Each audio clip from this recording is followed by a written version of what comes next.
ஓம் நம சிவாய. தென்னாடுடைய சிவனே போற்றி, எந்நாட்டவர்க்கும் இறைவா போற்றி. சர்வம் டிவி நேயர்கள் அனைவருக்கும் ஜோதிடர் யோகி ஜெயப்பிரகாஷின் அன்பான வணக்கங்கள். அன்பர்களே, இந்த பதிவில் நம்ம என்ன பார்க்க இருக்கோம் அப்படின்னு கேட்டிங்கன்னா, நமக்கு கடந்த ஆங்கில புத்தாண்டுக்கு நம்ம பலன் பார்த்துருப்போம். தற்பொழுது தமிழ் புத்தாண்டு, ஏன்னா சித்திரை 1 தான் நம்ம தமிழ் புத்தாண்டாக அனுசரிக்கிறோம். அந்த விதத்தின் அடிப்படையில் 2020 ஆண்டு பராபவ ஆண்டு அப்படின்னு சொல்லப்படுகிறது. இந்த 12 மாதங்களுக்கான இந்த ஆண்டு பலன் எப்படி இருக்கிறது அப்படிங்கிறத நம்ம பார்த்துருவோமுங்க. இப்போ இதில் பார்த்திங்கன்னா, எப்போவுமே ஒரு ஆண்டு பலன் கணிக்கின்ற பொழுது பொது பலனின் அடிப்படையில் அது 4 வருட கிரகங்களின் பெயர்ச்சிகள், நகர்வுகள், இருப்புகள் இவற்றின் அடிப்படையில் தான் கணிக்கப்படுதுங்க. சனி, ராகு, கேதுக்கள் மற்றும் குரு. இப்போ இதில் பார்த்திங்கன்னா, சனி பகவான் இந்த ஆண்டு முழுக்கவும் மீனத்தை அலங்கரிக்கிறார். ராகு கேதுக்கள் பெரும்பான்மையான காலகட்டம் கிட்டத்தட்ட 2026 டிசம்பர் வரையிலுமே அவங்க பார்த்திங்கன்னா கும்பத்தில் ராகுவும் சிம்மத்தில் கேதுவும் ஏற்கனவே இருக்கின்ற நிலையில் இருக்கிறார்கள். ஆண்டின் இறுதியில் அதாவது டிசம்பர் இறுதியிலிருந்து அவர்கள் பெயர்ச்சி பெறுவார்கள். அதனை அடுத்ததாக குரு பகவான் ஆண்டின் ஆரம்பத்திலேயே ஜூன் மாதமே உங்களுக்கு கடகத்துக்குள்ளே போயிடுவோம் அப்படி. ஸோ இதுதான் இந்த பராபவ ஆண்டினுடைய வருட கிரகங்களினுடைய நிலைப்பாடு. இப்போ இந்த நிலைப்பாட்டை வைத்து நம்ம என்ன பார்க்க போகிறோம் அப்படின்னு கேட்டிங்கன்னா, உங்களுக்கு எந்த இடங்கள்லாம் நல்லாயிருக்கும், எங்கெல்லாம் நீங்கள் ஸ்கோர் பண்ணலாம், இந்த இடங்கள்லாம் கொஞ்சம் முயற்சி பண்ணால் உங்களுக்கு சாதகமான பலன்கள் நிறைய இருக்குது அப்படிங்கிற மாதிரியான ஒரு பகுதி. இந்த இடங்கள்லாம் உங்களுக்கு பொதுவாகவே சிறப்பான அமைப்புகளில் இந்த ஆண்டு இல்லை, இந்த இடங்களில் கொஞ்சம் நிதானத்தன்மையை மேற்கொண்டீங்க அப்படின்னா சிறப்பு அப்படிங்கிற மாதிரியான ஒரு 2 விதமான பலன்களை தாங்க நம்ம இப்போது இந்த பதிவில் பார்க்க போகிறோம். ஆக உங்களுடைய ஜென்ம ராசிக்கு இந்த பராபவ ஆண்டின் அடிப்படையிலான கோச்சார பலன்கள் எப்படி இருக்கிறது வாங்க பார்த்துருவோம். மகர ராசி அன்பர்களே, மகரத்தை பொறுத்த மட்டிலும் பார்த்துக்கிட்டிங்கன்னாங்க, இந்த பராபவ ஆண்டு ஒரு சில இடங்களில் கிரகநிலைகள் அற்புதமாக இருக்குங்க. 7ஆம் இடத்திற்கு உச்சகுரு, அதாவது ஒரு சுபகிரகம், முழுமுதற் சுபகிரகம் நேரடியாக ராசியை பார்க்குறதுங்கிறது அதிசிறப்பு. அதேபோல் ராசிநாதன் 3ஆம் இடத்துல சனி அமர்ந்து குருவின் பார்வையை பெறுறது அதை விட சிறப்பு. இங்கே 2-8 அமர்ற ராகு கேதுக்கள் மட்டும்தான் கொஞ்சம் நெகட்டிவ். ஸோ இது 50% நன்மையும் 50% தீமையும் கொஞ்சம் கலப்பு பலன்களை தான் தரும். முதல்ல நம்ம நன்மையை பார்த்துருவோம். திருமண அமைப்புகளுக்காக முயற்சிச்சுக்கிட்டு இருக்கிற மகர ராசிக்காரங்க, திருமணம் தாமதமாகுதேன்னு சிரமப்பட்டுக்கிட்டு இருக்கவங்க, இந்த மாதிரியான அமைப்புகள் இருக்கிறவங்களுக்கு கல்யாண அமைப்புகள் நல்ல முறையில் கைகூடி வருகிற நற்காலம். அதேபோல் இந்த காலகட்டத்தை பொறுத்த மட்டிலும் ஏற்கனவே திருமணமானவங்க, ராகுகேது அது பின்னாடி நெகட்டிவில் பார்ப்போம், இருந்தாலும் ராகுகேதுவினுடைய அமைப்பினால் பிரிவினை, பிரச்சனை, டிவோர்ஸ் கேஸ் அப்படின்னு போக இருந்த அமைப்பு தீந்துராது. இருந்தாலும் பிரிவினை இல்லாமல் கட்டுக்குள்ளே வர்றதுக்கான ஒரு வழியை இந்த குரு கொண்டு வந்துடுவார். கவலைப்பட வேண்டிய அவசியம் இல்லை, சரிங்களா? இது ஒரு நல்ல அமைப்பு. அதேபோல் அன்பு நண்பர்களே, இந்த காலகட்டத்தை பொறுத்த மட்டிலும் புத்திரபாக்கியம் நன்முறையில் அமையக்கூடிய ஒரு ஆகச்சிறந்த காலகட்டம். ஆக வாழ்வின் ஆதாரமான திருமணம் மற்றும் குழந்தை பாக்கியம், அதாவது வம்சவிருத்தி, இது 2மே சிறப்பாக கிடைக்கக்கூடிய ஒரு நல்ல காலம் இது. அதனை அடுத்ததாக சரிவர வேலை இல்லாத அன்பர்களுக்கு இந்த காலகட்டம் ஓரளவு பரவாயில்லைங்கிற மாதிரினா நல்ல வேலை கிடைக்கும். ஏன்னா வருமான ஸ்தானாதிபதியான சனியை குரு பார்க்கிறார். அப்போ இந்த காலகட்டம் உங்களுக்கு வருமானம் வர வேண்டும் அப்படிங்கிறது அமைப்பு. அதேபோல் அன்பு நண்பர்களே, இந்த காலகட்டத்தை பொறுத்த மட்டிலும் கிடைக்கிற வேலையை கொஞ்சம் எடுத்துகிட்டு போயிருங்க. சூப்பரான வேலைன்னு சொல்ல முடியாது, ஆனால் ஓரளவுக்கு நல்ல வேலையே கிடைக்கும். அதில் நீங்கள் கவலைப்பட வேண்டிய அவசியம் கிடையாது. First point. ஏற்கனவே வேலை பார்த்துக்கிட்டு இருக்கவங்களுக்கு அந்த வேலை வருமான ரீதியாக பரவாயில்லைன்னு சொல்லக்கூடிய அளவில் நல்ல நகர்வு. இங்கே பாருங்கள், எல்லாமே சூப்பர்னு சொல்லலை, ஓகே குட் நல்லா இருக்கும் அப்படிங்கிற மாதிரியான அமைப்புகளில் ஒரு நல்ல நகர்வில் இருக்கக்கூடியது மாதிரியான ஒரு அதிசிறந்த காலகட்டமாக இந்த காலகட்டம் அமைகிறது அப்படிங்கிறதையும் நீங்கள் புரிஞ்சுக்கிடணும், சரிங்களா? அந்த விதத்துலேயும் இந்த காலகட்டம் ஒரு நல்ல மேன்மை மிகுந்த காலகட்டம். இது ஒரு பாயிண்ட். இதனை அடுத்ததாக அன்பு நண்பர்களே, இந்த காலகட்டத்தை பொறுத்த மட்டிலும் வேறு என்ன சிறப்புகள் அப்படின்னு சொல்லி கேட்டிங்கன்னா நல்லா புரிஞ்சுக்கிடணும். தொழில் செய்கின்ற அமைப்புகளில் இருக்கிறவங்களுக்கு, பெரிய முதலீடுகள் போட்டு பிஸ்னஸை ரன் பண்ணுறவங்களுக்கு இந்த காலகட்டம் பொருளாதார ரீதியாக பரவாயில்லை அப்படின்னு சொல்லக்கூடிய நகர்வு நல்லாயிருக்கும். பெரிய லாபம் இல்லைனாலும் பெரிய நட்டம் இல்லாமல் ஓரளவுக்கு தொழில் நகர்வுகள் சிறப்பாக இருக்கும். ஆக தொழில் பண்ணுறவங்க பெரும் முதலீடு போடாமல் மினிமமான முதலீட்டுக்குள்ளவே தொழிலை நகர்த்துங்க. அதுவே வருமான ரீதியாக பரவாயில்லைங்கிற அளவுக்கு ஓட்டத்தை தரும். அந்த விதத்தில் இது ஒரு சிறப்பான காலகட்டம்.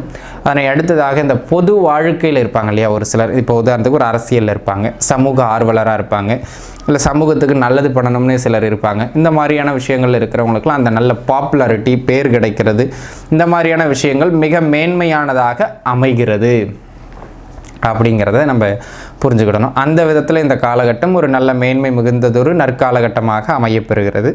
இது ஒரு சிறப்பான அமைப்பு. இதனை அடுத்ததாக அன்பு நண்பர்களே, இந்த காலகட்டத்தை பொறுத்த மட்டிலும் பொருளாதார அமைப்புகள் சார்ந்தும் தொழில் அமைப்புகள் சார்ந்தும் ஒரு ஆகச்சிறந்த காலகட்டம் இது அப்படிங்கிறதையும் நீங்கள் புரிஞ்சுக்கிடணும். கொஞ்சம் கொஞ்சமாக சேமிப்புகள் அதிகப்படுத்துறதுக்கு இது ஒரு நல்ல மேன்மையான காலகட்டம்.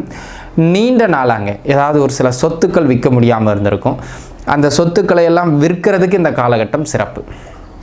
இல்லை ஏதாவது டாக்குமெண்டேஷன்ஸ் இஷ்யூ இருந்திருக்கும். அந்த டாக்குமெண்டேஷன் இஷ்யூ ஏதாவது இருக்குன்னா அதை சரிபடுத்துறதுக்கு இந்த காலகட்டம் சிறப்பான காலகட்டம். ஆக மகர ராசி நேயர்களை பொறுத்த மட்டிலும் டாக்குமெண்டேஷன் இஷ்யூவையும் விற்க முடியாத சொத்துக்களை விற்பதற்கும் இந்த காலம் சிறந்த காலம். அதே போல் இடமாற்றம். ஒரு சிலர் பார்த்திங்கன்னா ஊர் விட்டு இன்னொரு ஊர் மாறணும்னு நினைப்பாங்க. ஒரு சிலர் வாடகை வீட்டில் இந்த வீட்டிலேருந்து வேறு வீடு மாறணும், குடி போகணும் அப்படின்னு நினைப்பாங்க. அந்த மாதிரியான மனை மாற்றம் அல்லது ஊரே மாற்றம், இந்த ரெண்டு அமைப்புகளுக்கும் இந்த காலகட்டம் நன்றாக இருக்கிறது. தாராளமாக நீங்கள் முயற்சிக்கலாம் அப்படிங்கிறத மட்டும் நீங்கள் மைண்டில் வச்சுக்கிடுங்க, சரிங்களா? அந்த விதத்தில் அன்பு நண்பர்களே, இந்த காலகட்டம் ஒரு அதிசிறந்த நற்காலகட்டமாக அமையப்பெறுகிறது அப்படிங்கிறத அன்பர்கள் புரிஞ்சுக்கிடணும். அதே போல் இந்த காலகட்டத்தை பொறுத்த மட்டிலும் பொருளாதாரம் தொழில் அமைப்புகள் ஒரு புறம் நன்றாக இருந்தாலும் உறவு முறைகளில் இப்போ எங்கெல்லாம் கவனமாக இருக்கணுங்கிறத பார்த்துருங்க. உறவு முறைகள் சார், இந்த காலகட்டம் வந்து பார்த்திங்கன்னா மகர ராசி நேயர்களுக்கு உறவுகளில் தான் தொந்தரவுகள் அதிகரிக்கும்.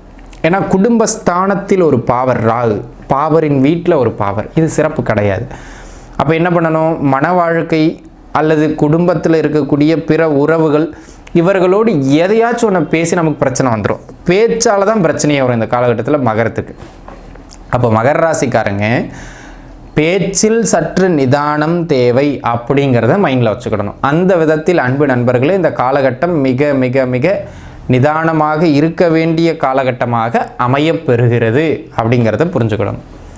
அதே போல் அன்பு நண்பர்களே, இந்த காலகட்டத்தை பொறுத்த மட்டிலும் தொழில் சார்ந்து முன்னேற்றம் எப்படி இருக்கும் அப்படின்னு கேட்டவங்களுக்கு தொழில் பரவாயில்லன்ற அளவுக்கு நகரம் ஏற்கனவே சொல்லிட்டோம். கமிஷன் பேசிஸில் தொழில் பண்ணுறவங்க, பெரிய முதலீடு இல்லாமல் தொழில் பண்ணுறவங்க, சொந்த மண்ணை விட்டு வெளியிலேருந்து தொழில் பண்ணுறவங்களுக்கு நல்ல ஏற்றம்.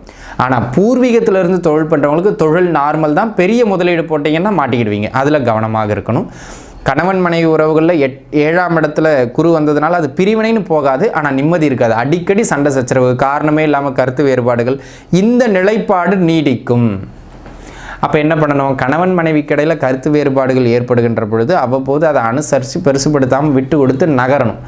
அப்படி நகரலைன்னா கருத்து வேறுபாடுகள் ரொம்ப அதிகமாக போகும், அதை பார்த்துக்கிடணும். அதை மைண்டில் வச்சுக்கிறது மிக மிக அவசியம், சரிங்களா? இது ஒரு அமைப்பு.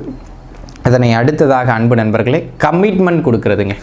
அது தொழிலாக இருக்கட்டும், குடும்பமாக இருக்கட்டும். ஒரு உதாரணத்துக்கு மனைவி கிட்ட 6 மணிக்கு வேலை முடிஞ்சிருமா, நம்ம 6:30க்கு வந்து கோயில் போயிட்டு வந்துடுவோம், 6:30க்கு ஷாப்பிங் போயிட்டு வந்து அப்படின்னு நீங்கள் சொல்வீங்க. வீட்டுக்கு 7:30 மணிக்கு வருவீங்க. அப்புறம் உங்களுக்கு 7:30 ஆரம்பிச்சிருச்சுங்கிறது அர்த்தம். அப்போ என்ன பண்ணணும், உங்களால் முடியும் கன்ஃபார்ம் அப்படின்னா மட்டும் வாக்குறுதி கொடுக்கணும். இல்லையா, கால வரையறையின்றி ஈவினிங் இல்லை நைட்டு போயிட்டு வந்துடும் அப்படிங்கிற மாதிரி சொல்லிடணும். அப்போ நம்ம ஈவினிங் அவங்க ஃபோன் பண்ணோன்னா நம்ம 7 மணிக்கு போயிடலாம் அப்படிங்கிற மாதிரி நம்ம சொல்லிடலாம், புரியுதுங்களா இல்லைங்க? அந்த மாதிரி கால வரையறையின்றி வாக்கு கொடுக்கணும். அதே போல் யாருக்கிட்ட பேசும்போதும் என்ன பேசணும் ஏது பேசுங்கிறத கொஞ்சம் கவனத்தில் வச்சு பேசணும். இல்லைனா பேச்சால் பிரச்சனைகளை எழுப்புவதற்கான வாய்ப்புகள் இந்த காலகட்டத்தில் மிக அதிகமாக உண்டு அன்பர்களே. அதனால் நம்ம கொஞ்சம் நிதானமாக எதுலேயும் நகர்ந்துக்கிறது மிக மிக அவசியம் அப்படிங்கிறத மட்டும் மைண்டில் வச்சுக்கிடுங்க. அதே போல் இந்த காலகட்டத்தை பொறுத்த மட்டிலும் தொழில் பொருளாதாரம் இந்த அமைப்புகள் சார்ந்தெல்லாம் ஒரு பரவாயில்லைங்கிற மாதிரியான அமைப்புகள் இந்த காலகட்டம் உண்டு. ஆரோக்கியம் வந்து பார்த்திங்கன்னாங்க ராசியை குரு பார்க்கிறதுனால பெருசாக தொந்தரவாகாது. ஆனால் 8ஆம் இடத்துல இருக்கிற கேது ஒரு பரிபூர்ணமான ஆரோக்கியம்னு சொல்ல முடியாது. அப்பப்போ வயிறு சம்மந்தமாக, இஎன்டி சம்மந்தமாக எதையாச்சும் ஒரு தொந்தரவுகளை கொடுத்துக்கிட்டே இருப்பார். அப்போ என்ன பண்ணணும், மகர ராசி நேயர்கள் கொஞ்சம் உணவு பழக்க வழக்கங்களில் சரியாக வச்சுக்கிடணும் அப்படிங்கிறத மெயின்டைன் பண்ணுங்கள், சரிங்களா? இது ஒரு அமைப்பு. மறைமுக உடல் உபத்திரவங்கள், அடிவயிறு சம்மந்தப்பட்ட தொந்தரவுகள்லாம் ஒரு சிலருக்கு ஏற்படுறதுக்கான வாய்ப்புகள் சற்று கூடுதல், சரிங்களா? அந்த அமைப்புகளில் அதை பார்த்து இருந்துக்க வேண்டியது மிக அவசியம். அதே போல் பங்காளி சண்டைகள்லாம் இருந்திருக்கும் இல்லையா, அந்த பங்காளி சண்டைகள்லாம் இப்போ கட்டுக்குள்ளே வந்துடும், ஒன்றும் கவலைப்பட வேண்டிய அவசியம் இல்லை. திடீர்னு நம்ம எதிர்பார்த்த இடங்கள்லேருந்து திடீர்னு நம்ம எதிர்பார்க்காத இடங்கள்லேருந்து நமக்கு உதவிகள்லாம் கிடைக்கும். நிறைய உதவிகள் கிடைக்கின்ற காலகட்டம். புதிய புதிய தொடர்புகள், நட்பு வட்டாரங்கள், புதிய மனிதர்களினுடைய சேர்க்கைகள் இதெல்லாம் அபரிமிதமாக நமக்கு கிடைக்கக்கூடிய அதி உன்னத நற்காலகட்டமாக இந்த காலகட்டம் உங்களுக்கு அமைகிறது அப்படிங்கிறதுல எந்த மாற்றமும் கிடையாது, சரிங்களா? ஆக ஓவராலாகவே மகர ராசி நேயர்களுக்கு பார்த்தீங்கன்னா இந்த குடும்ப வாழ்க்கையும் பொருளாதாரமும் கமிட்மெண்ட் கொடுக்குறதும் இது 3லையும் ரொம்ப கவனமாக இருக்கணும். மற்றபடி பிற விஷயங்கள் எல்லாமே ஓரளவுக்கு நன்றாகவே இருக்கிறது. அதில் எந்த மாற்று கருத்தும் கிடையாது. 4 ஃப்ளோவில் அப்படியே போனால் போதும். சரிங்களா, நல்லாவே இருப்பீங்க. அன்பு நண்பர்களே, இப்போ நம்ம பார்த்த எல்லாமே வந்து பார்த்திங்கன்னா கோட்சாரத்தின் அடிப்படையிலான பொது பலன்கள். இதுக்கு எப்போவுமே ஒரு 5லிருந்து 10% பலம் உண்டு. ஆனால் நம்ம இந்த வீடு கட்டுறது, தொழில் பண்ணுறது, இன்வெஸ்ட் பண்ணுறது, திருமணம், இந்த மாதிரி முக்கிய விஷயங்கள் வரும்போது நம்ம ஜாதகத்தினுடைய தசாபுக்தி, சுய ஜாதக தசாபுக்தி தான் ரொம்ப முக்கியம். அப்போ அதை நம்ம பார்த்து இறங்கணும் எந்த ஒரு விஷயத்துலையும் அப்படிங்கிறது தான் நம்மளுடைய அறிவுறுத்தல். தனிப்பட்ட முறையில் பொதுப்பலன் இங்கே நம்ம வீடியோவில் பார்த்துட்டோம். தனிப்பட்ட முறையில் ஜாதகம் பார்க்கணும் அப்படின்னு விருப்பப்பட்ட நண்பர்கள் கீழே தெரிகிற என்னுடைய எண்ணுக்கு தொடர்பு கொண்டு உங்களுடைய சுயஜாதகத்தை பார்த்துக்கிடலாம். எந்த ஒரு முக்கிய முயற்சியும் சுயஜாதகத்தை பார்த்து அதன் பிறகு இறங்குறது மிக மிக நல்லது. சரிங்களா, அனைவரும் நன்றாக இருப்பீர்கள். வாழ்க வளமுடன். நன்றி.